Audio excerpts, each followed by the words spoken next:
Araw sa ating lahat, mga boxing fans sa mang panig ng mundo. Ang labanan o bakbakan na ating tatalakayin ngayon, ito po ay sa pagitan ni Jinjiro Shigoka na may hawak sa IBF World Middleweight Title kontra po sa rank 1 ng IBF ating kababayan na si Pedro Taluran. Ang kalaban schedule ay sa July 28, 2024 nagaganapin sa Shiga Daihatsu Arena. Ito po ay sa bansang Japan. At sa bakbakan na ito, tayo po ay maghahayag ng sarili nating fight prediction, comparison at analysis.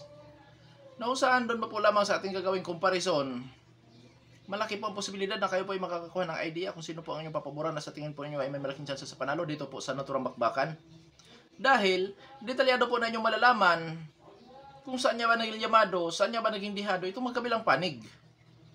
At inaanyayahan ko rin po kayo na panoorin ang buong video at sa ganun makapag-desisyon po kayo. Maaaring ang inyong desisyon ay pabor o taliwas ito sa aking prediction o pananaw sa laban. Ngunit ang mahalaga ay ang makapag-desisyon po kayo kung sino po ba talaga ang inyong papaboran dito. At dahil sa nabanggit nga natin na magkaroon tayo ng comparison, marapat lamang natin munang alamin ang mga background dito sa magkabilang panig. Mula sa kanilang physical na appearance, experience o karanasan sa laban, maging sa kanilang mga taglay-taglay na mga skills o galawan. Dahil yan po ating gagamitin naman na referensya sa ating gagawing comparison. Pero bago natin ito simulan, para po sa mga boxing fans na bago po lamang napadpad dito sa ating munting channel, inanyahan ko po kayo na sana suportahan po nyo sa pamamagitan po ng pag-subscribe, like, and share.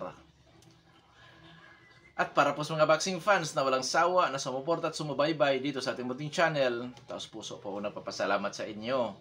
Wala po Pondrong Sports PH kung wala rin po kayo mga idol.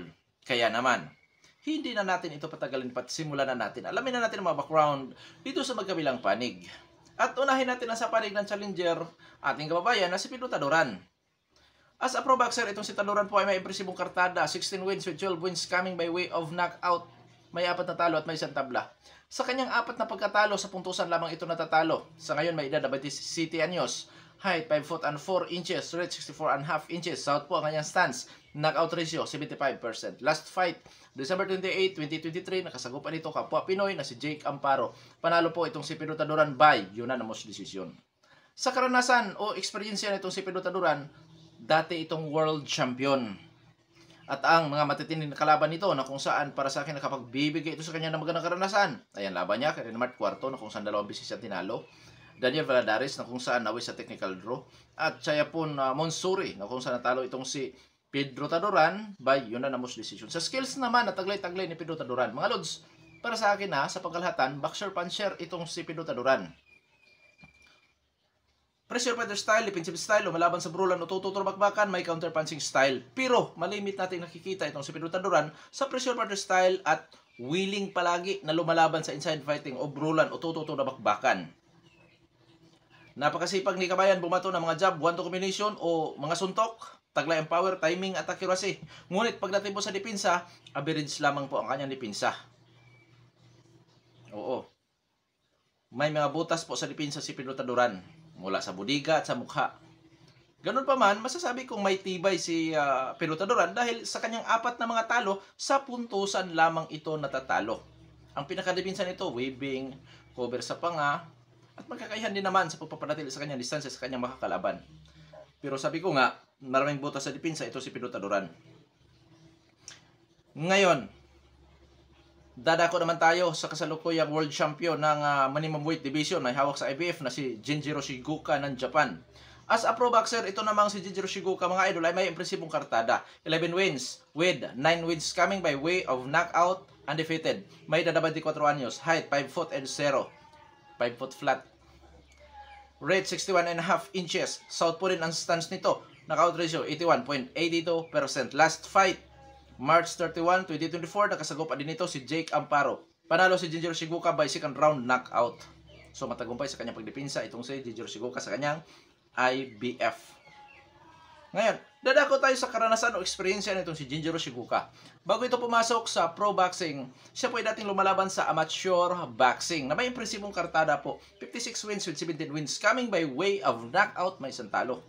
Sa kanyang nag-iisang talo dito po sa amateur boxing, alam niyo ba na kanyang kuya, nakakatandang kapatid, ang kanyang nakasagupa, kaya siya natalo mga idol.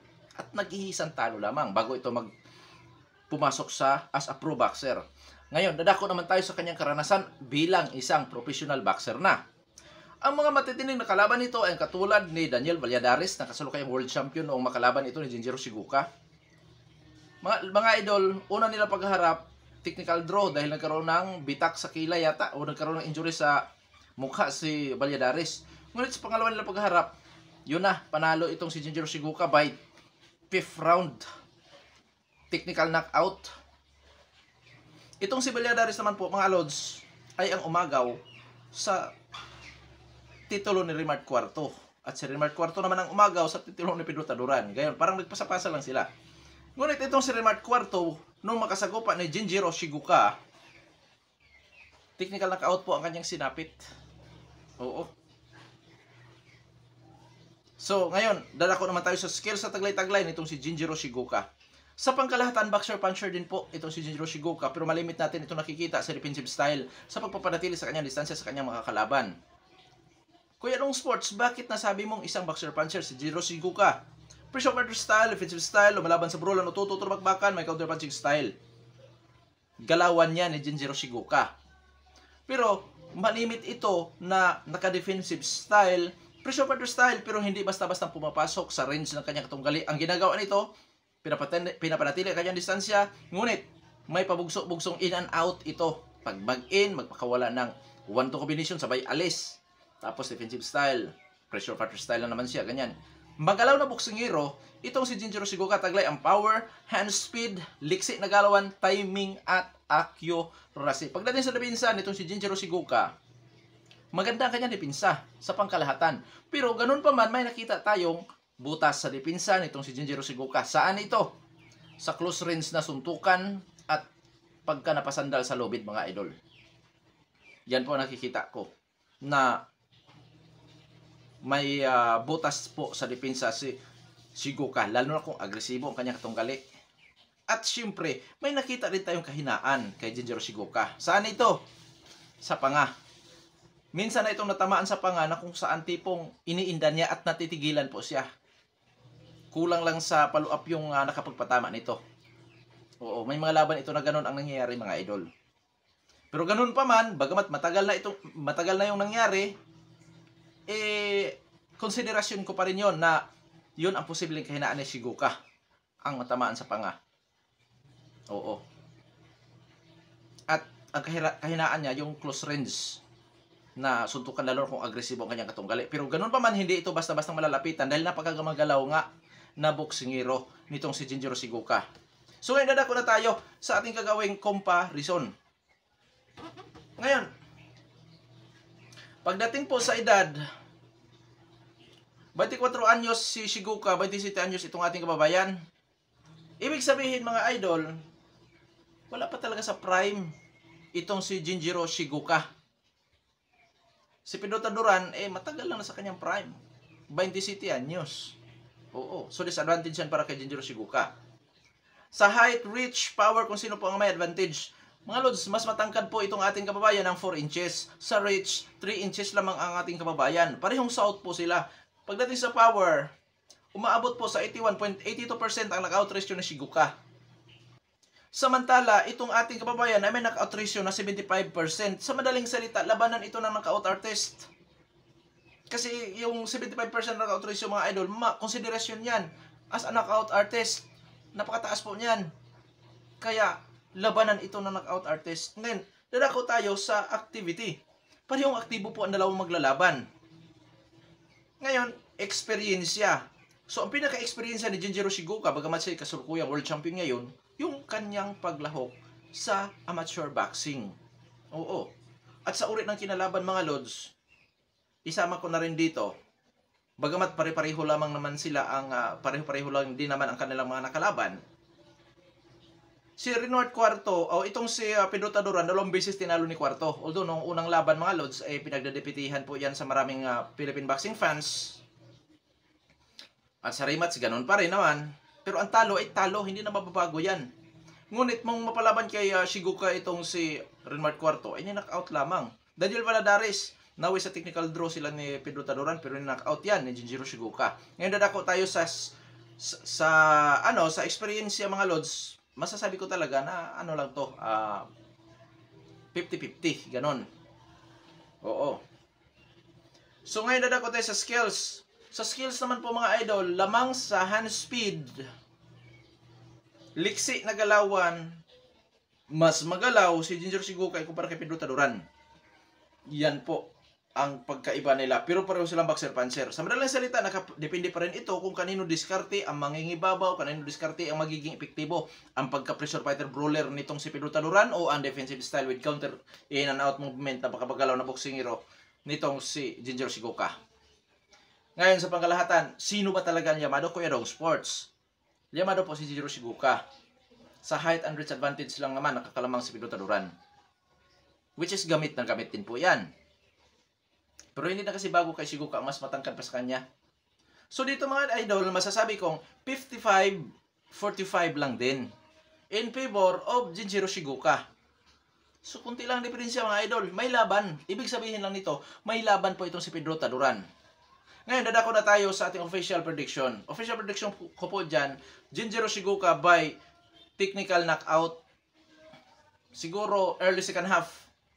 Round 7. At kung sakaling mauwi sa puntusan, may laban si Kabayan dyan. Pero ganun pa man, dahil kasalukuyan yung world champion itong si Jinjiro Shigoka, at doon pa gaganapin ang bakbakan sa kanilang baluarte sa Japan, maraming mga pribilehiyo si Jinjiro Shigoka. So, may kalamangan pa rin si Shigoka mga idol. Pero may laban si Kabayan. Sa tingin ko, bayunan na most decision, Shigoka pa rin ako dyan. So, knockoutan o puntusan, pabor ako sa Japanese fighter na mananalo dito. Knockoutan o puntusan gamit ang kanyang hand speed, power, timing, at pagkamagalaw. Siyempre, accuracy. So, ngayon, Kuya Dong Sports, wala namang tsansang manalo itong ating babayan. Ay, siyempre, mayroon. This is boxing. Anything can happen. At tandaan natin, 55-45 lamang po. So, ibig sabihin, may laban po talaga si Kabayan. Oo.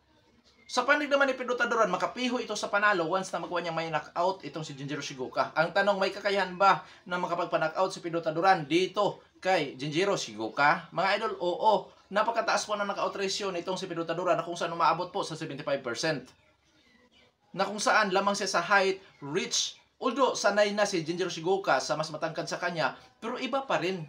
Lalo na't pareho itong kalwiti mga idol. Anong nais kong ipahiwatig? Yung height, reach at power nitong si Pedro Taduran, once na makapagpatama ng isang malinis na counter yan sa pagmumukha nitong si Shigoka, hindi nakakatiyak si Shigoka ang hindi mapabagsak or mauwi sa knockout mga idol. So may tsansa. At yun dapat ang gagawin ni Kabayan, ang may knockout itong Japanese fighter. Kaya bang mapatamaan ni Pedro Taduran si Jinjiro Shigoka? Mga idol, volume puncher itong ating babayan. Hindi man yan tamaan sa una at pangalawang suntok. Iwan ko lang sa pangatlo, pangapat, panglima. Oo, marami din kung bumabato kasi na suntok itong si Pedro Taduran. Although hindi naman wala sa kanyang hand speed, pero yung dami ng suntok mga idol. Yung kanyang sit-up na jab, triple jab, tapos straight. Aba, kung malingat dyan si Jinjiro Shigoka, aba may kalalagyan yan. At yun dapat ang gagawin ni Kabayan para makapiyo sa panalo, maiiwasan ang tinatawag natin na hometown decision, favoritism, sa madaling salita, yun daya ba maiwasan. Oo. Ngayon, kung di naman magawa ni Pedro Taduran na may knockout itong si Jinjiro Shigoka, may tsansa pa rin sa puntusan ito gamit ang kanyang dami sa pagbato ng suntok, height and reach advantage with power. Posible din niyang talunin si Jinjiro Shigoka. Pero kailangan niyang magtrabaho ng husto pagka magkaganon ang sitwasyon mga idol. Bakit? Challenger siya. So kailangan niyang ng hurado, mangumbinsi. So matinding trabaho ito para sa ating babayan. At idagdag natin, sana nasa 100% ang body conditioning nitong ating babayan, lalo na sa budiga. Dahil naistudyuhan po ng mga Hapon, dahil kay Inoue, na ang mga Pinoy ay may kahinaan sa budiga.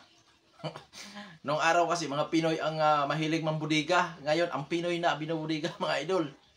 Ilang Pilipino na bang nadali sa mga pandisya at pinakawalan ng mga Japanese fighter? Yun lang mga hindi tumbahin, ha? O, katulad ni Jerwin Kahas, hindi utumbahin. Si One Punch Man, pangalan nun?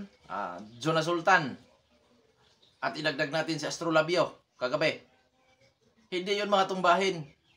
Kaya sana napaghandaan ng ating mga kababayan ang magpatibay sa budiga. Although hindi po yan ganun kadali yung budiga ang napatibayin. Lalo na kung power puncher ang makapagpatama mga idol. So sana napaghandaan ito or sana nasa 100 body conditioning si Piloto Duran dahil siya po isang challenger dito, kailangan niyang magpakitang gilas. O, ganun po ang masasabi ko dito sa panig itong ating kababayan. Bagamat ang aking prediksyon ay pabor ako sa Japanese fighter, siyempre bilang isang Pinoy, nais nating mananalo si kabayan. Pero sa paghayag po ng prediksyon, real to prediction lamang tayo dito. Wala akong papanigan kahit anong lahi man yan na makalaban sa kapwa natin mga Pilipino. Dahil prediction po yan. Oo. Baka sabihin nyo, ay, nagsasalita ka dyan na support po tayo sa Pilipino, pero ang prediction mo taliwas naman. Iba ang prediksyon sa suporta, mga idol. Kasi pagka puro suporta naman ang gagawin, syempre, ang sasabihin ko diyan, puro pagpupuri. Alam nyo ba, na sa ating ginagawa dito, minsan, siyempre, ma-offend yung boxer na ating kababayan. Hindi tayo sumuporta. Isa rin yan sa pagsusuporta, yung negative na sinasabi natin. Which is, yun nga, doon tayo nakapabor kay Jujiro Shigoka. At nalalaman din yun ng ating kababayan kung ano ba talaga ang dapat niyang gawin. So, preparado. Sana preparado itong ating kababayan sa nalalapit na bakbakan na ito. Dahil hindi po basta-bastang kalaban lamang si Jujiro Shigoka. Although tagilid si kabayan dito sa labanan na ito, mga idol. Pero isang suntok lang kayang magpabago sa takbo ng laban, ikat ni Margarito at ni Gennady Golovkin. Isang suntok lang ang kailangan ni dito, Piloto Duran. Makapuro lang ito. May kalalagyan din ang Japanese fighter na yan. Kasi mga idol, oo, sa isang suntok, groge. O, simple follow up. Ay, hindi na isang suntok yun, Kuya Dong Sports. Oo, at least sa isang suntok na yun, nagbago ang takbo ng laban. Di ba? Oh. Abangan natin at full support po tayo dito sa ating mga kababayan na mapapalaban. Lalo na ngayong Hulyo 28, 2024, dyan po sa bansang Japan. Hanggang dito na lamang, ito Pandong Sports Speech. Maraming salamat po.